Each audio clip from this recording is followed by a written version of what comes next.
এই লোকটি খাবার থেকে শুধু একটি কামড় নিল এবং নুডলসের একটি অংশ নিচে রেখে দিল। এটা দেখে সামনে বসে থাকা এক বন্দী যখন নিচে ঝুঁকে দেখলো তখন একটি ইঁদুর নুডলস খাচ্ছিল। তার জন্য ইঁদুরটা ছিল সময় কাটানোর মাধ্যম। ঠিক তখনই জ্যাকের মাথায় জেল থেকে পালানোর একটি দুষ্টু বুদ্ধি আসে। সে প্রথমে তার চামচটা জুতোর নিচে দুবার ঘষে নেয়। তার জন্য এই চামচটাই ছিল জেল থেকে বের হওয়ার একমাত্র উপায়। তারপর টেবিলে গিয়ে নোংরা চামচটি পরিষ্কার চামচ দিয়ে বদলানোর কথা বলে। একই সময়ে জ্যাকের আরেক সঙ্গী গার্ডের মনোযোগ নিজের দিকে ঘুরিয়ে নেয়। গার্ডের মনে হলো জ্যাক শুধু একটি চামচ নিয়েছে, কিন্তু আসলে সে দুটো চামচ তুলে নিয়েছিল। রাতের খাবারের পর সেলে ফিরে জ্যাক সঙ্গে সঙ্গে কাজে লেগে যায়। কিছু দেশলাই কাঠি দিয়ে একটি ছোট স্টোভ বানায়। তারপর চামচটিকে দু টুকরো করে একটি কয়েন নেইল পলিশের জোড়ার জায়গায় লাগিয়ে দেশলাই জ্বালিয়ে দুটো অংশ জুড়ে দেয়। এতে সে একটি ছোট যন্ত্র তৈরি করে যেটা দিয়ে ব্যান্ডের দেয়াল ধীরে ধীরে কাটতে শুরু করে। এখন তার কাজ আরো সহজ হয়ে যায় এবং সে প্রতি রাতে ব্যান্ডের দেয়াল অল্প অল্প করে কেটে যেতে থাকে। দিনের বেলা বাইরে হাঁটার সময় সুযোগ বুঝে পকেটে থাকা ধ্বংসাবশেষ বাইরে ফেলে যায়। কয়েকদিনের মধ্যেই সে ব্যান্ড এতটাই বড় করে যে সহজেই বের হওয়া যায়। কিন্তু সমস্যা ছিল ব্যান্ডের জালি, যেটা লোহার রড দিয়ে আটকানো ছিল।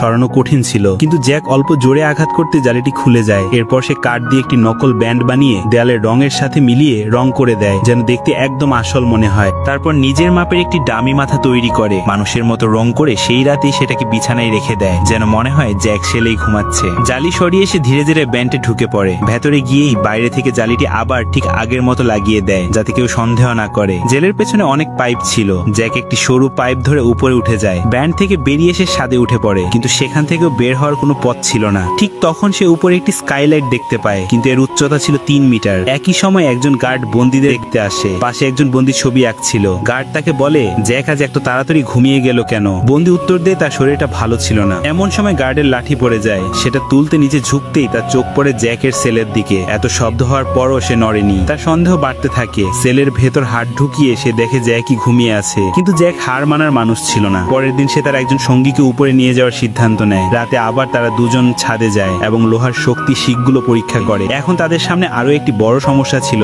লোহার মজবুত শিক ভাঙা। পার্ট 2 দেখতে চাইলে স্ক্রিনে ডাবল